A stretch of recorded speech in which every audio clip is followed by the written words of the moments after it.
Hi guys, I Pushpraj welcome you to my channel HP Study Expert.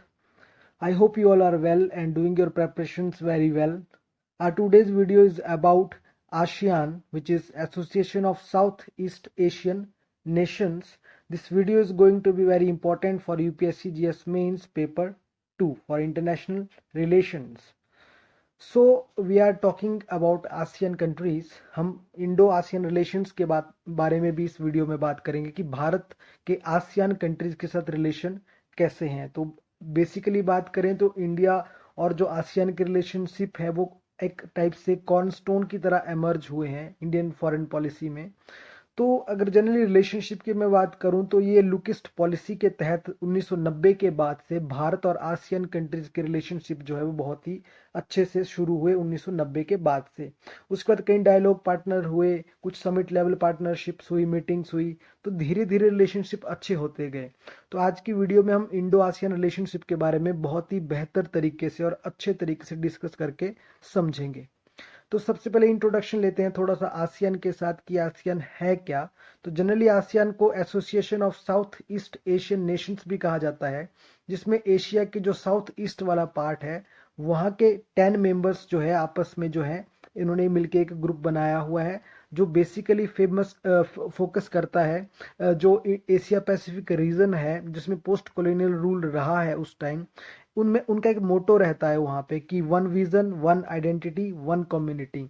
तो ASEAN countries की कुछ मिली जुली culture है आपस में, और कुछ इनके जो सिक्योरिटी के जो मोटिव है, सिक्योरिटी के जो मोटिव है वो भी सेम है साउथ चाइना सी की वजह से, चाइना के साथ होने वाले कन्फ्लिक्ट की वजह से। और बात करें ट्रेड की तो इन कंट्रीज का ट्रेड जो है ऑलमोस्ट होल द वर्ल्ड है, पूरे वर्ल्ड के साथ इनका ट्रेड अच्छे से चलता है। तो बात करें अगर इनमें मेंबर कौन कौन से हैं तो इसमें आपके Brunei, Thailand, Myanmar, Laos, Indonesia, Malaysia, Philippines, Cambodia, Singapore और वियतनाम जैसी कंट्रीज आसियान का जो है वो मेंबर्स हैं। तो बात करते हैं कि आसियान की स्थापना कब हुई। तो आसियान की स्थापना हुई है 1967 में।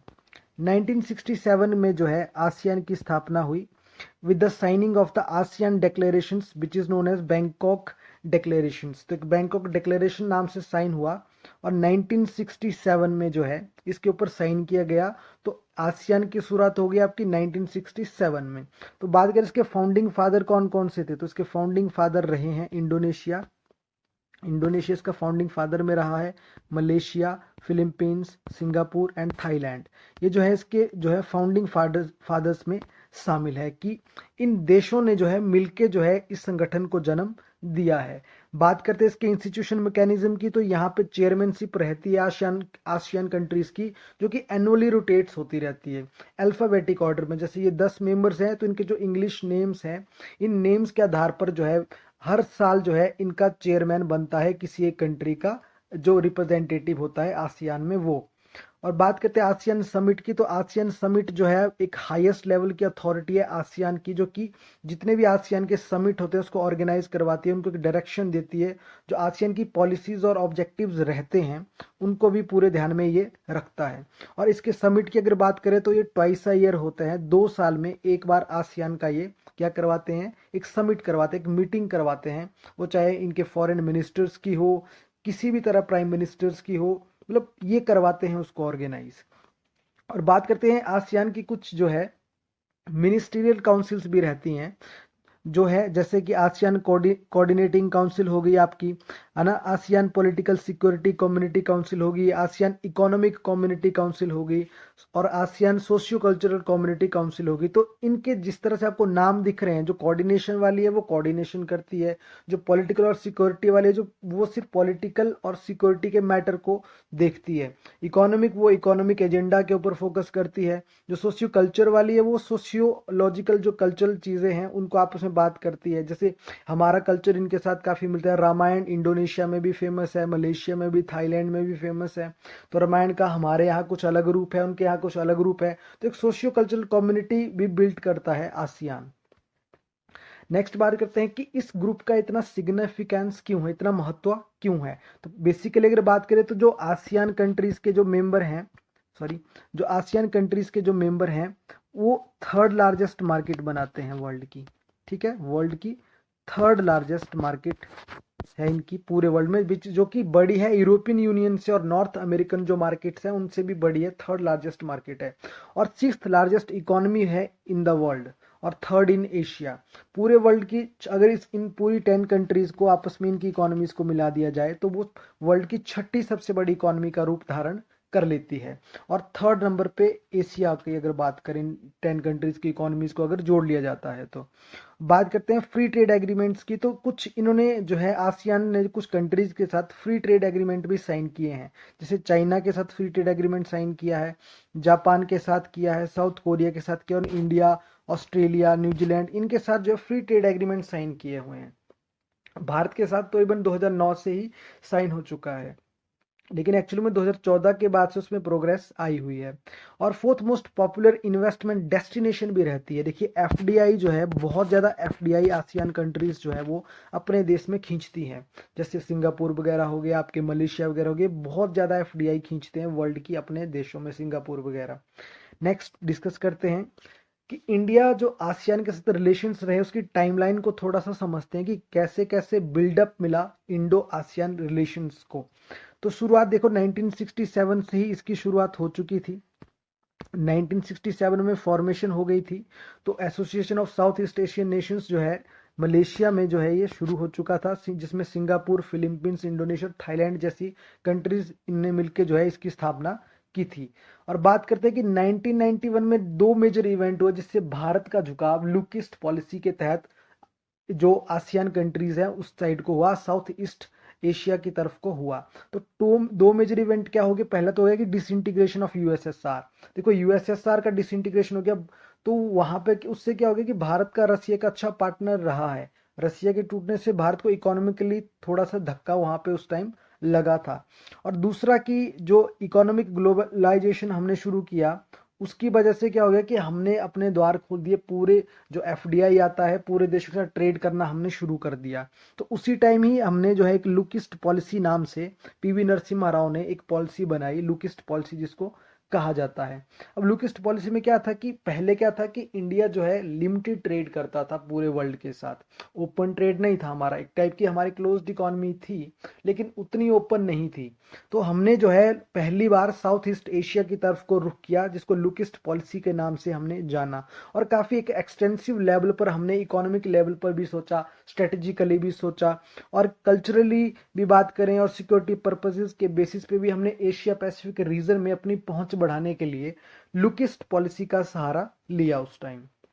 बात करते हैं नेक्स्ट 1992 में भारत जो है आसियान का जो है सेक्टोरल डायलॉग पार्टनर बन गया। देखो आसियान ने भारत को सेक्टोरल डायलॉग पार्टनर बना लिया 1992 में। सिर्फ जनरली हमारे डायलॉग्स होते थे उनके साथ, ज्यादा कुछ नहीं होता था। 1995 में इंडिया जो है फुल डायलॉग पार्टनर बन गया। देखिए 3 ही साल में इंडिया जो है फुल डायलॉग पार्टनर बन गया आसियान के साथ। और 1996 में हम जो है एक मेंबर बन गए आसियान रीजनल फोरम का। देखिए आसियान रीजनल फोरम जो है एक की फोरम है इनका, जो कि सिक्योरिटी डायलॉग होते हैं एशिया में उसको ऑर्गेनाइज करवाता है, और जो करंट रीजनल सिक्योरिटी इश्यूज रहते हैं उनको भी वहां पर डिस्कस किया जाता है। और साथ में ये एनहांस किया जाता है कि कंट्रीज में जो है वर्ल्ड में जो है पीस बना रहे, और सिक्योरिटी पर्पसेस के ध्यान के रखते हुए कोऑपरेशन की बात की जाती है। बात करते हैं 2002 में क्या हुआ। फिर 2002 में जो है हमने जो है एनुअल समिट लेवल मीटिंग जो होती थी उसमें पार्टिसिपेट करना शुरू किया 2002 से इंडिया ने आसियान कंट्रीज के साथ। देखिए आसियान की ट्वाइस अ ईयर एक मीटिंग होती थी, समिट होता था, उसमें 2002 से जो है इंडिया ने एनुअली उसमें पार्टिसिपेट करना शुरू किया।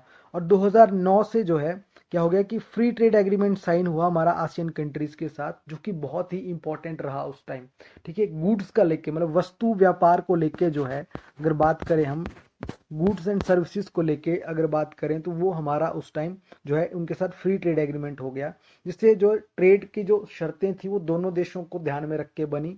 फ्री ट्रेड एग्रीमेंट तो से क्या हो गया कि कुछ कंपनियां उनकी जो है हमारे यहाँ इन्वेस्ट करने लगी, कुछ कंपनियां हमारे वहां जाके इन्वेस्ट करने लगी, तो दोनों कंट्रीज के जो ट्रेड जो रिलेशनशिप है वो इसमें सुधार आया।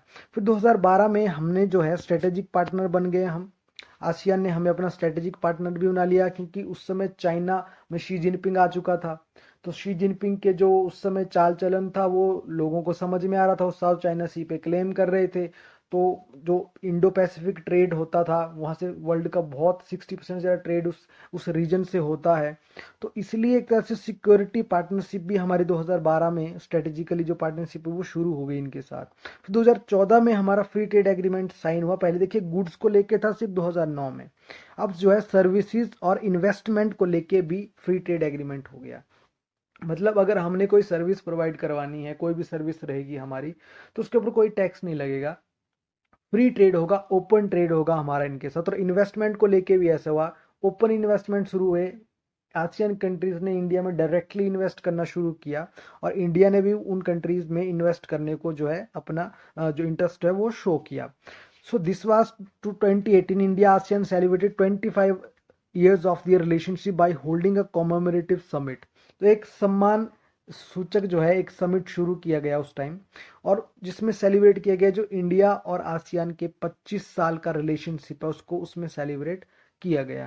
तो जितने भी, और साथ में देखिए भारत ने एक बहुत अच्छा काम किया उस टाइम की, जो 2018 में हमारा रिपब्लिक डे हुआ था 26 जनवरी 2018 को, उसमें जो है प्राइम मिनिस्टर मोदी ने, जो इंडियन मोदी गवर्नमेंट थी उस टाइम, उन्होंने जो है इनको इनवाइट किया रिपब्लिक डे परेड के लिए, आसियान कंट्रीज के सभी 10 मेंबर्स को, जो कि बहुत ही अच्छा डिसीजन था। उसके बाद से इनके और हमारे रिलेशनशिप में और अच्छी सुधार आए, ट्रेड को लेके इनके साथ हमारे रिलेशनशिप और अच्छे हो गए, ट्रेड भी बढ़ा, हमारी एफडीआई भी बढ़ी। तो हमें इनके साथ रिलेशनशिप बिल्ड करके बहुत फायदा मिला भारत को।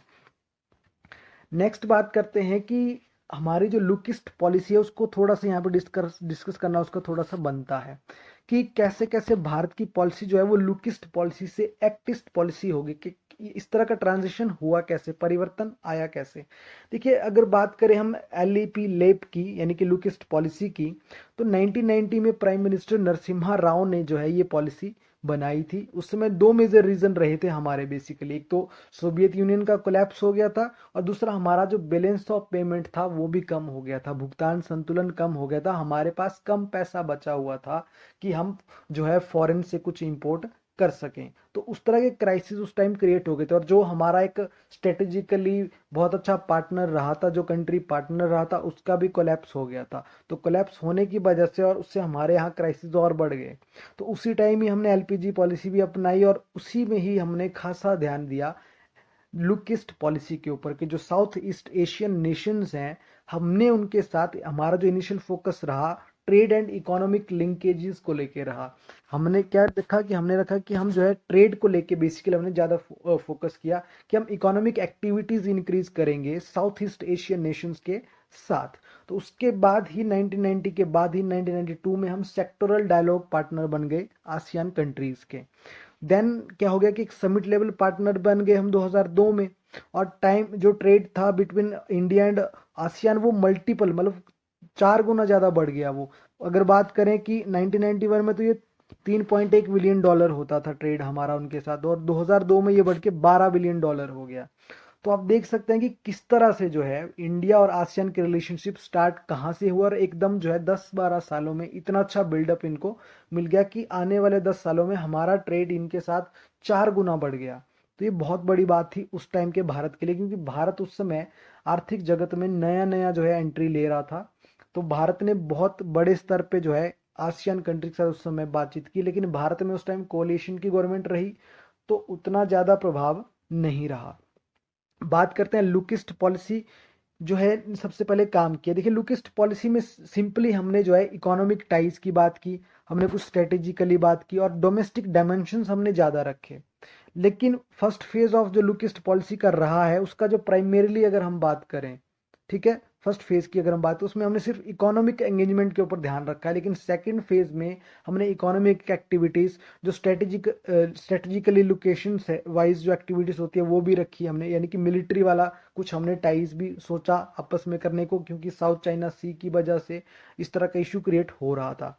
और डोमेस्टिक डायमेंशंस की अगर बात करें तो उनको भी हमने ध्यान रखा। हमने जैसे थाईलैंड के साथ हमने ट्रेड किया, हमने हमारा जो नॉर्थ ईस्ट वाला सेक्टर है वहाँ पे हमारी पहुँच उतनी अच्छी नहीं है, क्योंकि वहाँ पे बांग्लादेश के ऊपर जो बाउंड्री है जिसको हम हैन नेक भी कहते हैं, ठीक है, वहां से गुजरने के लिए हमें बहुत दूर पड़ता है, तो हमने नए रास्ते वहां पे खोजने के लिए यानी कि डोमेस्टिक डायमेंशंस को और अच्छा बनाने के लिए उनके साथ स्ट्रेटेजिकली रिलेशनशिप बिल्ड किए। डोमेस्टिक डायमेंशन का सीधा मतलब है कि नॉर्थ ईस्ट में हमारा कनेक्शन स्ट्रॉन्ग करने के लिए, वहां पे रोडों के जाल बिछाने के लिए डायरेक्टली वहां पे इंडिया ने वहां पे इसलिए टारगेट किया क्योंकि इंडिया को वहां पे जल्दी पहुंचना होता है स्ट्रेटेजिकली, जो कि बाई ओशियन थाईलैंड के थ्रू संभव हो पाएगा, जो कि हम आगे भी डिस्कस करेंगे।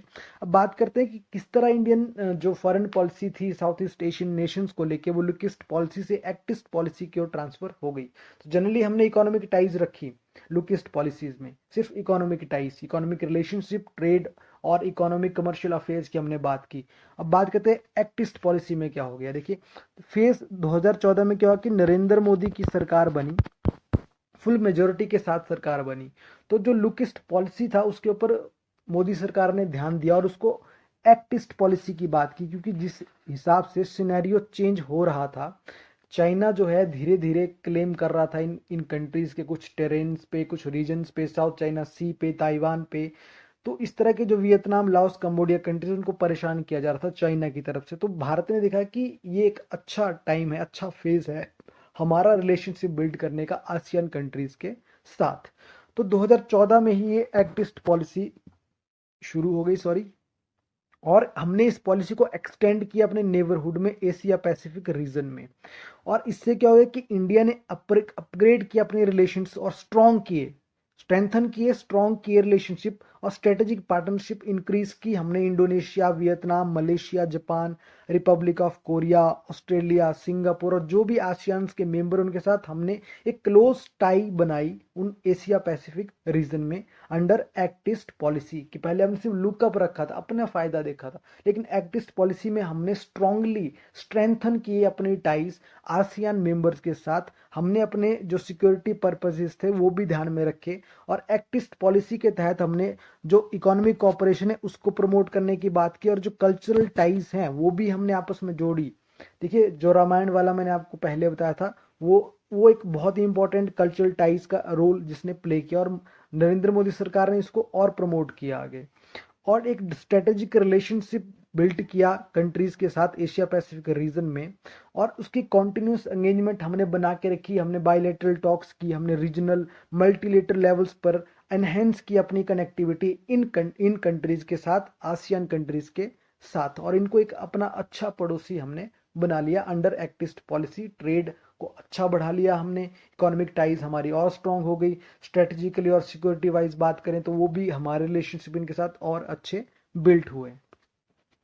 अब बात करते हैं कि एरियाज ऑफ कॉपरेशन हमारे क्या क्या रहते हैं इनके साथ, कि किन किन क्षेत्रों पे हमारी टाई बनी रही इनके साथ अच्छी। बात करें इकोनॉमिक में, देखो इकोनॉमिक में पहले डिस्कस कर चुका हूँ, इकोनॉमिक हमारा फर्स्ट फेज से इनके साथ है रिलेशन, लेकिन 2009 में फ्री ट्रेड एग्रीमेंट आने की वजह से हमारा रिलेशनशिप इनके साथ और अच्छा बिल्ट हो गया। और इंडिया आसियान ट्रेड की अगर बात करें तो currently US dollar 86 billion trade है हमारा इनके साथ, 86 बिलियन डॉलर यूएस डॉलर का ट्रेड है इनके साथ। और इंडियन आसियान ट्रेड जो है वो $100 बिलियन से जो है, सॉरी $100 बिलियन से जो है 2015 में हमने चूक गए उसको, उस फेज को उस फेज पे पहुंचने से पहले ही 2015 में क्या था कि हमने टारगेट रखा था एक, कि हम इंडो आसियान जो ट्रेड है हमारा उसको हम $100 बिलियन तक पहुंचाएंगे, लेकिन वो $86 बिलियन तक ही पहुंचा।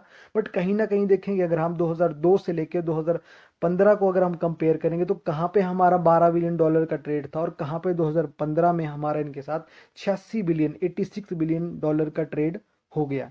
और आसियान जो है करंटली अगर हम बात करें तो इंडिया का 4th लार्जेस्ट ट्रेडिंग पार्टनर है आसियान, जो कि बहुत ही इंपॉर्टेंट है। स्ट्रेटेजिकली तो इंपॉर्टेंट है, ये इकोनॉमिकली भी इंपॉर्टेंट, और अब सिक्योरिटी पर्पसेस का बेस पे भी बहुत इंपॉर्टेंट होती जा रही है आसियान कंट्रीज हमारे लिए। अब बात करते हैं स्ट्रेटेजिक डेप्थ की। देखिए चाइना की वजह से, साउथ चाइना सी की वजह से मैं पहले भी कह चुका हूँ कि टेंशंस जो है क्रिएट होना शुरू हो गई थी। तो हमने कुछ स्ट्रेटेजिक डायमेंशंस थे उनके उनके बेस पे रिलेशनशिप अच्छा किया इन कंट्रीज के साथ। और इंडिया ने कंसिस्टेंटली बोला हुआ है कि जो फ्रीडम ऑफ नेविगेशन है वो इंडो पैसिफिक रीजन में रहनी चाहिए, किसी के क्लेम करने से कुछ नहीं होगा। यहाँ पे ट्रेड पहले से भी ऐसे होता आया है और आगे भी इस तरह से ही होगा। और जो आसियान का रीजनल फोरम है उसमें भारत ने भी इस इश्यूज को उठाया और इस तरह की बात की, आसियान कंट्रीज को सपोर्ट किया इस साउथ चाइना सी वाले मसले पे इंडो पैसिफिक जो नेविगेशन सिस्टम है उसके ऊपर भारत ने जो है स्ट्रांगली इनका साथ दिया, आसियान कंट्रीज को सपोर्ट किया यहाँ पे। और बात करते हैं कनेक्टिविटी की, तो ASEAN India transit transport agreement हमने साइन किया है, जो कि अभी प्रपोज्ड है फिलहाल, लेकिन हमने वो साइन किया हुआ है। और एक हमने famous India Myanmar Thailand trilateral highway की बात की है, जिसमें हम इंडिया म्यांमार और थाईलैंड को आपस में जोड़ेंगे एक हाईवे के जरिए। 2018 में ये हमारा चल रहा है इनके साथ। और इंडिया ने ये भी बोला हुआ है कि हमने जो है इस हाईवे को लाओस, वियतनाम, कंबोडिया जो कंट्रीज हैं वहां तक इस हाईवे को इंक्रीज करना है, और इसको नाम दिया उस time east west economic corridor. देखिए अगर रोड बनेगा, हाईवे बनेगा, तो हमारा कोऑर्डिनेशन के साथ अच्छा बनेगा, ट्रेड अच्छा होगा, कॉपरेशन होगा, इकोनॉमिकली हमारे रिलेशनशिप अच्छे बिल्ट होंगे। और खासकर हमारा जो ट्रेड, जिसको हम जैसे हमने $100 बिलियन का टारगेट रखा हुआ है, वो बहुत ही इजीली जो है हम उसको अचीव कर लेंगे। अब तो हमारा ट्रेड फिलहाल इनके साथ बढ़ भी चुका है। नेक्स्ट बात करते हैं कि आईएमटी हाईवे हमारा इनके साथ बन रहा है। देखिए India Myanmar Thailand trilateral highway बन रहा है, इसकी बात मैं पहले भी कर चुका हूँ। तो ये लुक ईस्ट पॉलिसी यानी कि एक्ट ईस्ट पॉलिसी का एक इम्पॉर्टेंट बहुत ही टूल है, जिसमें इंडिया के कनेक्ट करेंगे हम मोरा से लेके माओ साउथ थाईलैंड बाई म्यांमार को यहाँ पे कनेक्ट करेंगे। आप देख सकते हैं यहाँ पे इंडिया के मोरा से कनेक्ट करेंगे, यहाँ पे यंगून, और यहाँ से थाईलैंड माओ साउथ को यहाँ पे कनेक्ट यहाँ पे किया जाएगा इस 3 नेशनल हाईवे प्रोजेक्ट में। और इंडिया ने बोला भी है कि इस हाईवे को आगे लाओस, कंबोडिया, वियतनाम तक उन्होंने बढ़ाना भी है, जिसका इंडिया को स्ट्रेटेजिकली भी फायदा रहेगा, और इकोनॉमिक टाइज भी अच्छी होंगी, और जो ट्रेड है हमारा, जो कमर्शियल ट्रेड्स हैं वो भी इंक्रीज होंगे। और एक इंपॉर्टेंट प्रोजेक्ट हमारा चल रहा है Kaladan multi modal transport project, जो कि कालादान रिवर के ऊपर चलेगा। हमने जो है यहाँ कोलकाता से कनेक्ट करना है, यहाँ पे डायरेक्टली सी रूट हमें 539 किलोमीटर का पड़ता है, और यहाँ से हम कालादान रिवर के जरिए एंट्री लेंगे मिजोरम में। अगर देखिए इसमें इसलिए जुड़ी क्योंकि हम बांग्लादेश के ऊपर से होके जाएंगे, तो हमें यहाँ से यहाँ पहुँचना बहुत ही दूर पड़ता है। तो यहाँ से डायरेक्टली सी रूट और यहाँ से रिवर रूट के जरिए हम जो है नॉर्थ ईस्ट में अपनी जो पहुँच है उसको जल्दी वहाँ पे पहुँच सकते हैं, जो कि स्ट्रेटेजिकली बहुत ही इंपॉर्टेंट रहने वाला है हमारा, और सिक्योरिटी पर्पसेस के आधार पर भी, कि नॉर्थ ईस्ट इंडिया का जो है एक वीक सेक्शन है जहाँ पे हमारी अभी उतनी कनेक्टिविटी नहीं हुई है, और कनेक्टिविटी के आधार पर ही ये हमारे लिए बहुत ही इंपॉर्टेंट हो जाता है। ठीक है, ये दो इंपॉर्टेंट है basically. Kaladan multi modal transport जो प्रोजेक्ट है, इसके ऊपर मैं अलग से भी वीडियो बनाऊंगा, क्योंकि स्ट्रेटेजिकली इंडिया के लिए बहुत ही इंपॉर्टेंट है Kaladan multi modal transport project. Next बात करते हैं कि कल्चर की अगर हम बात करेंगे, मैंने कहा कि कल्चर हमारा कुछ मिलता जुलता है इन आसियान कंट्रीज के साथ।